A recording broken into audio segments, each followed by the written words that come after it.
Hello and welcome back. I'm Hmm. Randy Bueller. I'm joined by Honey Froelich. I assume Eric's behind there somewhere. Somewhere. Honey Somewhere. is prime for spotlights, and she won't calm down otherwise. So. Huh? Welcome to the show, Honey. Did you enjoy the top decking last turn?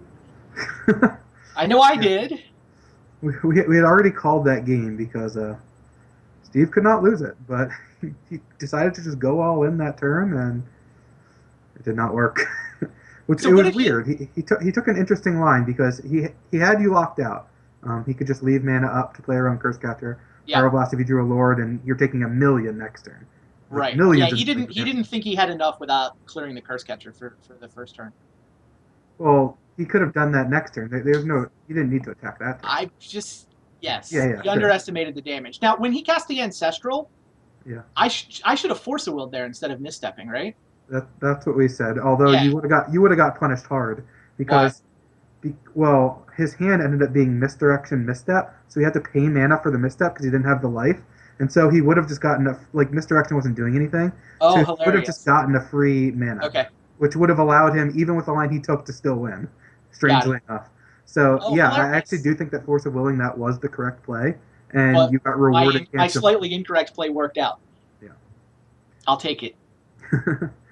It was definitely that was a crazy match. Yeah, no, I think I'm favored, but when he gets the double mentor draw, I can't race. Or at least it's really hard. Like you have to be ahead a lot and have like the true names. True name Cavern are just unfair cards. Yeah, that is a sick combination. The turn one cavern off the top when Steve just got like mental misstep and a great draw was the perfect top deck, and then he was in good position. The strip mine really shut him down. He had the three mentor draw Yep. that he couldn't unleash them. It was just Wow, he too had three slow, too mentors. slow with the strip mine. He just didn't have a land. Yep. So fell a little bit behind. He drew real well. Like he drew exactly. Honey sees Brock and he needs to. Yeah, I hear. He did real well to be in a spot where he had that game. He was in great shape. But Yeah. I still have a game yeah, three I can win though, right? what's that? I still have a game three where I'm on the play. I can win Oh that. yeah, you're still a favorite to win the match for sure. Yeah, I mean you have a good matchup there, and I think so. but yeah, it was just interesting. He kind of went halfway because he cast a bunch of spells, kind of went all in, and then didn't cast the gush on his turn. Where if he just draws like a Black Lotus, you're just dead. On the Oh wow. and so he kind of held off, which Wow, so he used his Pyroblast but did not use his Black Lotus. Yeah, I was starting to get worried about 20. Like, I assumed at the beginning of that turn that I was going to have to top deck a Lord, yeah, but that I was going to get that draw phase. yeah. Well, I thought you were gonna get the draw phase too. It's just he had the Pyroblast, so it didn't seem like it was gonna matter. But Yep. yeah. Then he kind of went all in, and like, wow, he hit a Mox. He's gonna be able to, if he draws a Black Lotus off this gush, like Randy just dies out of nowhere.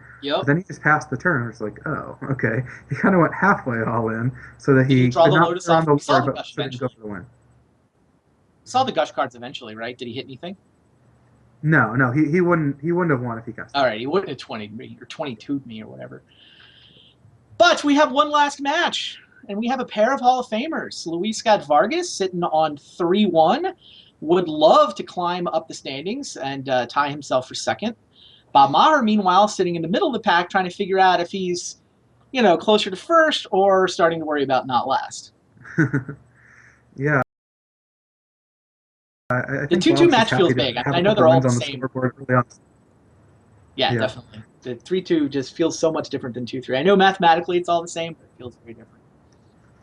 Yeah, I Especially, mean, one more to give is one more to give. Like this is tough. Every match is it's a grind. Like definitely. Well, now I we get mean, to see sure. Bob's Sorry. Go take ahead. on this mentor control list. He's got a couple of snapcasters. He's also got three main deck fish, the Mystic Remora, trying to mess with people's plans. Yeah, it seems like it would be pretty good in this matchup. I think so. I mean, it just seems like it's good against the kind of decks people in our league play. That Absolutely. said, I know Tom ran it last year to not much effect, so I don't know. Well, Yeah. we'll get to see how it plays out this game. He's got one in his opener. That's probably a keeper, right? I mean, it does go away pretty quickly when you have a Yeah, no, one you're land right. hand. The Remora's value is a lot less on the one lander. It's not like you just play Remora on one and like, all right, we got him. It's like, No, no, no, okay, you're right. You're right. Yeah, this is an interesting hand. I don't have a lot of experience with Mystic Remora either. They both have decent but sketchy hands. Right, they both have one landers. And neither Well, one of them, I mean, Luis's is, I guess, better because he's got a brainstorm? he's got a brainstorm and he's got a force of will, although misdirection not too far Right, behind. right. Yeah, I mean, they both have free counters. Yeah, okay, Bob does mulligan. I think that makes sense. You can see Cavern, which is more spicy tech. He's got a second turn Jace, but with no permission to defend it right now. Yeah, I mean, Should be able to name Hercule's flank. Recall is a mulligan in the opener, right? Hercules does actual nothing in this matchup. Really close. I mean, you can bounce your own Moxes to replay them for prowess triggers. True. I mean, About yeah, it, though. Oh, wow, Luis has Boseiju. You know, if he was going to pick one land to draw, that might have been the one he wanted. yeah, the Beseiju has been powerful. Definitely a card that doesn't see too much play, but is kind of sweet. I mean, well, Black Lotus is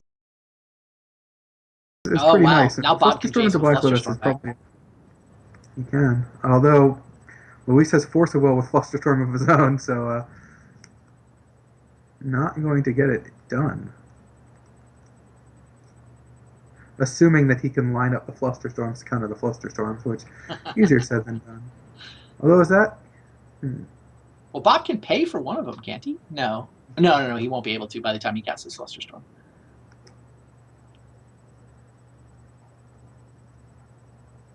So yeah, Bob counters with Flusterstorm. Luis. yeah? Could he have played around this Flusterstorm by playing Mana Crypt? Yes, I think so. Because you can't. Luis can only put one copy of Flusterstorm on each Flusterstorm. So yeah, if Bob had Mana Crypt in play, he would be able to pay for, you know, pay for the Flusterstorm that's targeting. Interesting. Yeah, he could have been able to defend one of his copies of Flusterstorm, which is all he needs to do to counter the Force of Will. Yeah, Instead, we there's get to where watch Luis's Luis play at experience. Dexterity.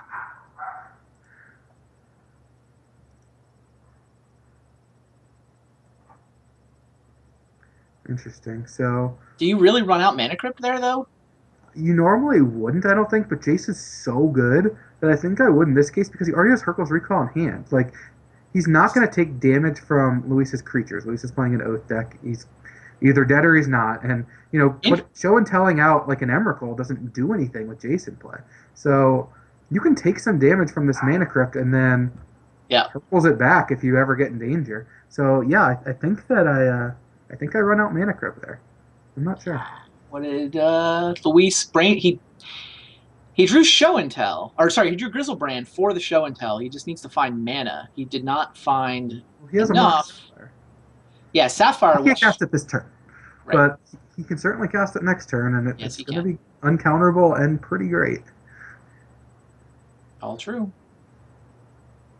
Yeah, this Jason play, although not nearly as strong against the Grizzlebrand, because Luis would get to draw a ton of cards off it. Right. But yeah, it's a lot better than the alternative. Now Grizzlebrand's just going to get in there, probably win the game.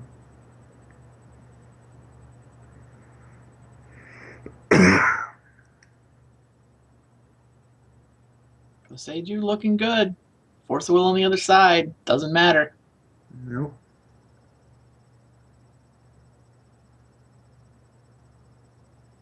Does Bob put his Mana Crypt into play? What did you bring for Show and Tell, Luis? I brought a giant flying trampler. I'll not attack with his spirit tokens. Oh, funny. Weird. Couple life could matter with a Grizzlebrand. Probably won't. I assume Luis just has this game locked up. It sure looks good. I guess he doesn't have enough. He doesn't have a Force of Will. So Bob can, in theory, top deck and resolve something if Luis misses on this preordain. But what does he have? Like, he doesn't even have colored mana in play. Bob has islands. I don't know what it is. I'm just. It's over. Yeah. I mean, Luis is just going to cast another Show and Tell. Yes, he is. Put Omniscience into play. Dig. Probably find Emrakul or some way to tutor up Emrakul. Or Grizzlebrand into Emrakul. He can Omniscience for all the cards he's going to draw off the Grizzlebrand. Yep. Totally true. So I'm not sure it actually would have mattered if Bob had resolved. Jace is not beating this draw. No way. Not Jace can't beat Boseiju. Right. I mean, you can Yeah. bounce the So Grizzlebrand, but is whatever. Bob playing Strip Mine? Could he have brainstormed into outs? I don't think he has one. I'll check. Yeah, I don't think he does either. Yeah, it looks like just library. Yeah. No way to actually get the Besieger off the board. I don't know. Not having Grizzlebrand in play and drawing all these extra cards would be nice, but I don't think it would have been enough. The Besieger was just going to win this game, I think. Oh, there's our Well, we get to see Omniscience. We haven't actually seen Omniscience in play yet, have we? Oh, let's cast Emerald. Well, we won't long. I'll take another turn. We don't get to see it for long. I think that's kind of how that card plays out. All he had left was another dig through time and then 7 cards from Grizzlebrand and whatever he could find with those. Oh, that's Turns it. out he found the Emrakul fairly quickly. All right, what changes after sideboarding? Well, 4 containment priest changes. That's a big one. That seems good. You can't oath in a creature. You can't show and tell in a creature. It hits both angles of attack. That is just gigantic. Wow. So Luis actually needs to play like a bunch of removal spells to try to deal with this. And he doesn't actually have that many. Wow. What does Luis have in his sideboard? I was gonna say I love the way this oath deck is not vulnerable to Grafdigger's Cage. But yeah, Containment Priest seems like a beating. 1 Toxic Deluge and a couple of Abrupt Decays. Yep. Hardcast Elish Norn. We've seen it before. Not a lot of white sources in this deck, though. We're looking at Black Lotus and some Orchards. So, not the easiest thing to do. He's got a Thoughtseize. I guess you can still show and tell Omniscience into play, right? Because you can show and tell Omniscience. That is an excellent way to get around. Well, I mean, it just gives you the powerful ability to then cast all the other stuff, I guess. Right. Okay, that involves having like a lot of expensive, clunky cards in your hand that you've forced through. But I mean, he only has 1 Boseiju in the main deck, and of course a second copy in the sideboard, which he's probably bringing in every round he plays of every tournament ever, since everyone plays blue cards in this league. And then he's got what, 9 counters to Bob's 12-ish? Yeah, Bob's 12. I think this match gets super interesting with these containment priests for sure. Makes sense to me. Should be fun. Not sure exactly what they take out. I mean, Hurkyl's Recall, but I guess Bob's probably going to take out the swords. I mean, we saw the Elish Norn plan. He knows about that, but I'm not sure if he cares as much. And of course, he still has things like Jace. It's not like he's just dead to a creature. Yeah, he'll have at most 1 swords in his deck, I would think, and he might go to 0. Yeah, my guess is 0 because of the Jace. That makes sense. Not sure what else he wants to take out. Any thoughts? I mean, is it just some copies of Mental Misstep? Is that kind of the weakest? How good are the repeals here? Yeah, they're not great. I mean, they're cute. But repeals aren't great in any matchup in any deck, right. in my opinion, so. Right, but once you have full knowledge of deck lists, then you're no longer hedging against some, crazy sideboard card you didn't know was coming in. You know what the crazy sideboard cards are that are coming in. I kind of like the idea of being able to run out a Containment Priest and untap and be able to threaten repealing it from a removal spell. But it may just be cuter than it is good. And well, Containment Priest in hand with a Mana Crypt Divining Top? Is that good enough? I don't think so. I feel like we saw Williams keep worse. What happens if you get misstepped? You just scoop? Yeah. You can't even erase your own Mana Crypt. That's true. I can't keep this hand. That is more fragile than the hand David kept earlier. Yeah, that hand was interesting. That hand was great if you know your opponent's hand. Yeah. Dave's hand was like perfect. If you draw a land, it just wiped Kai's hand right off the table. But, all right, so Bob does mulligan, and this one's not great. No, it's another 1-land Mystic Remora. Yeah, but with no way to do anything with it also.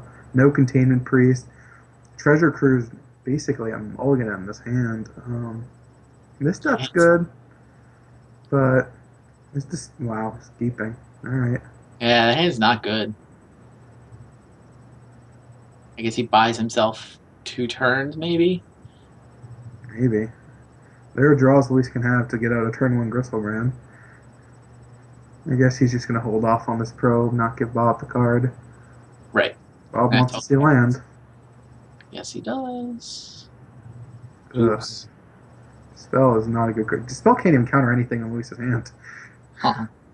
Interesting. Yeah, I didn't notice the 2 dispels in Bob's sideboard. They are in. There's both of them. Yeah, I mean it's a good way to fight dig through time, but Luis is discarding show and tells. Well, a turn late on that Mox, but Can't Luis play the Mox into the Mystic Remora? Doesn't Mystic Remora only see instants and sorceries? Or am I misremembering? I thought it was any spell, but it could. You might be right. Cast a non-creature spell. Oh, non-creature. Okay, non-creature. So the Mox would have triggered it. Luis preferred to discard it, which totally makes Bob is sense. trying to dispel Taxing Probe, but that's unfortunately instants only. You can see the mouse hovering over the dispels with a blue man in the pool. No, that's not going to work. You should untap that land though and pay the 2 life. Leave Dispel out. Not that it's going to do anything. Against Show and Tell, should Luis decide to go for it, which no reason not to. He's got another Show and Tell in hand. Like if It's true. it gets Force of Will, no big deal. Yeah, right. The first one's bait. Man, you can't dispel a show and tell either, huh? Wow. He did just tap the mana around and pay the 2 life. That's bizarre. I mean, in this matchup, where the 2 life just doesn't matter and Dispel could be a thing, it's unlikely it's going to do anything, but if Luis just casting Ancestral here, it's like, it just got blown out. But Show and come tell. in. Bob can't put anything in. Luis wants to join Chris. A match behind you. He's doing his best to keep up with you. Yeah. I like it when he does that in the team GPs. Just stay close, buddy. We'll take this down. Yeah, this one's going to be tough to lose. I cannot imagine how Luis His hand is stacked. Oh, and dig through time. Bob still can't cast a spell other than a dispel, which he hasn't even managed to point successfully at anything yet. Oh well. I wonder if Luis will get to untap or if Bob concedes. That's the sweat here. Quite the blowout.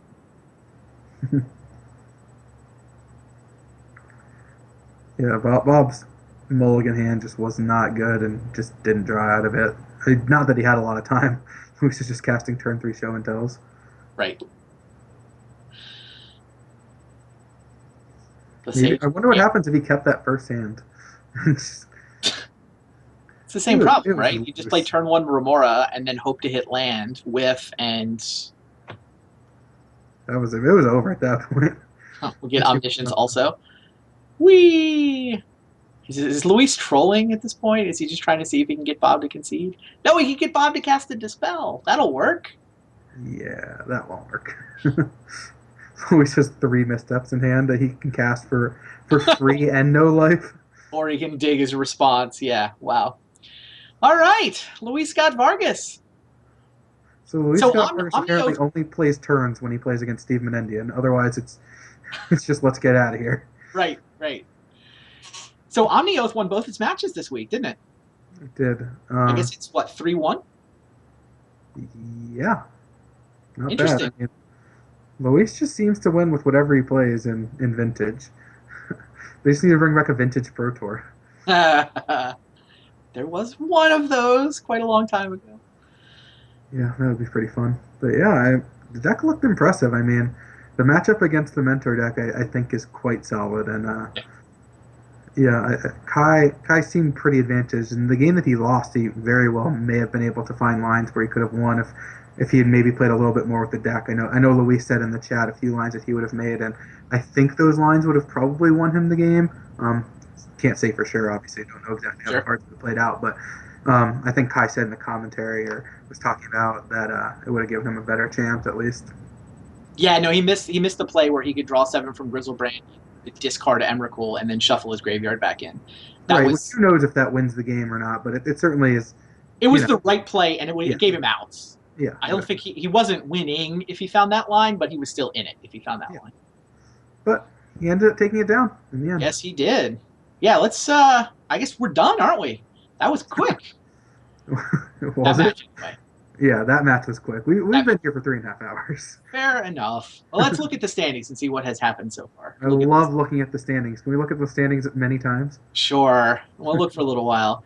So Kai got off the schneid against David. Kai is now 1-4, dropping David Williams to 1-4. Kai with the W with the Omni Oath deck. Then we had the big showdown. It worked out pretty well for your side, huh? Yeah, that was I hope people enjoyed that match. That's part of the thing I worry about when in a tournament like or in a situation like this, playing a shops deck. Where is it interesting to watch someone get locked out and wastelands get cast every turn and crucibles? Is that cool for people? Because it felt like it was really fun to play and very interesting and intricate. It was interesting and intricate. In particular, like if Chris ever draws a workshop, he just makes his own crucible, and then I have no idea what happens from there. No, I don't either. I felt like I was advantaged, and that was something that was likely to happen. But I am a couple turns ahead. But Yep. yeah, the game is just And then thrown you guys played like 10, 12 turns where Chris never did manage to get to enough mana to cast his own crucible, that is, to copy yours. And he still didn't even miss land drops, no. which was bizarre. But Well, yeah. Chris said that he kept a hand of, I think he said 6 lands and something. It was like 6 lands and a dismember or something like that. Yeah. So and nothing that produced fast mana, like no Moxes, no. Well, he's not playing Lotus, I guess. Right. I was gonna say no Lotus, no Workshop, no Ancient Tomb. So I don't know that hand is gonna get punished by shops on the draw a lot of the time. But I guess he had like 4 Wastelands on the strip mine. So yeah, I really did feel like if he had 10 draw phases to find a workshop, and he would have been okay. Well, I mean, I didn't draw anything either. Like I was hitting with a Revoker, where if I drew any of my, like I could have cast any threat on any turn. Like I had Mana Crypt, a Mox, and I could play Workshop, so I could cast anything. If I just drew like Forge Master or Steel Hellkite, or I've got so many big things in my deck, even just Lodestone Golem to really put the hammer down. But I was just drawing lands myself, and was just wasting them every turn to the point that I was just discarding lands from my hand. That's a good point. Yeah, it was definitely an interesting match where. Being on the play is a huge advantage there. Like I had that edge, and it paid off. Third match, Rich Shea stuck with the Delver deck. Tom Martell trying to get win number 1, just like Kai was, but was not good news for Team Gifts Ungiven. Tom actually managed to resolve Gifts Ungiven in each of the 2 games. First game, it did sound like there was a line where if he'd found exactly the right pile, he could have won the first game. Second game, though, he just had basically no chance. Sure. And that is kind of the problem with Gifts Ungiven in Vintage right now. I think I heard Luis say this on the commentary, and I agree with him. It might just be a little too slow, which is depressing for those of us who've had so much fun casting that card so many times over the years, but might be a little slow. 4 mana is a lot in Vintage. I mean, there's so Yes. many powerful things that you can do that are so much cheaper that it's tough. And I mean, we talked about this last week when we discussed gifts before everyone started playing, where Luis had presented a gifts deck to me, and I'm like, this looks like bad Delver to me. I mean, I'd rather just be playing Young Pyromancer and Monastery, and all the other cards are kind of the same. You're looking at a bunch of cheap interaction, and if your threats cost 4 mana instead of 1 and 2, that's a lot more. So it's tough. Yeah, it's a tough spot for gifts right now, especially in this league. I don't know if threats are more powerful, and you can win on the spot, but you also have to have like 5 more lands in your deck, or mana cards anyway. Yeah, it's true. Match number 4, I took on the defending champ, and it's the Merfolk who got above 500. Steve falls to 2-3, a bit of a losing streak for him right now. Yeah, I mean, both of you guys started 2-0, and someone was going to right the ship, and took care of it. Oh, I guess we did mirror until now. I didn't even notice that. That makes sense. Yeah, no, the seems like the strip mines were really good against him, and then I basically top decked. He gave me it's almost like the Martell match where he gave a 1-turn top deck window that maybe he didn't have to give, and I hit it, just like Rich did. Yeah, for sure. Then the last one, it was quick. It was Luis Scott-Vargas saying, you know what? I got to keep up with my buddy Ifro. I'm going to stay 1 match behind. He's now tied with Chris Pakula at 4-1. And then, I guess 4th place at 3-2 is me and Rich. Yeah, me and Rich are tied for Rich and I are tied for fourth. Interesting. Bob falls to 2 and 3 with his version of the Mentor deck. So how is Mentor doing? Did Mentor went 0-3 this week? Wow. Yeah. And that's coming off. What did it do last week? Did it went 1-2 One last and week? two. Yeah. So Yeah, I one think five. Mentor's 1-5.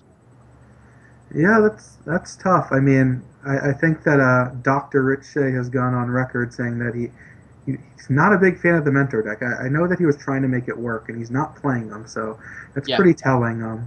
Luis tried to make Mentors work, talked to him a little bit a couple weeks ago before we had to submit decks. It's just like, I just don't see it. And I personally never liked it. I played some with Dave before last week with some of his Mentor decks that he really liked, and I just wasn't really feeling it. It's cool. It does cool Yeah. things. It's certainly a powerful card, but there's so many powerful cards in Vintage. So like, is that really the one that you need? Is that really the one you want? Not being able to have those cheap threats, like Right. they play so many cards against Shops decks, I guess, which helps. But you have to play all those cards because you don't have that early Delver threat, and you know.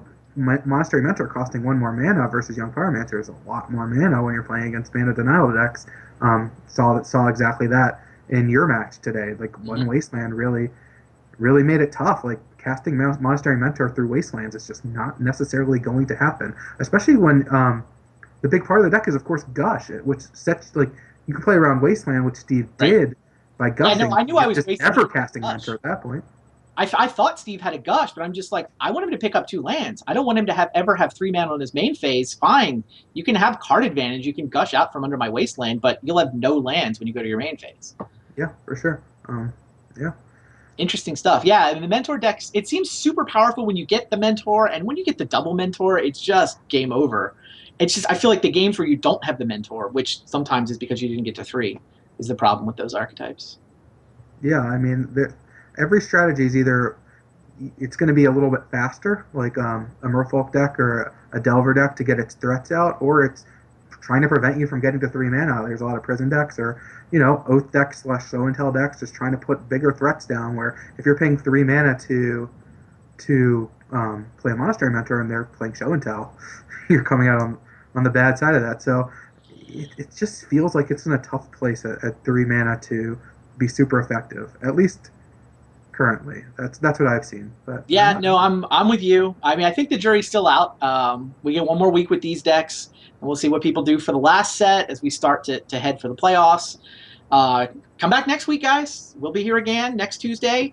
One more match next week. We'll be playing the same decks we've got right now. We'll see if the heater stays live. See if Eric can get to 6-0, and yeah, come back then. We'll see. We'll have more vintage for you, and then the week after that, a third set of decks. So things really starting to take shape. See you guys next time. Same place next week.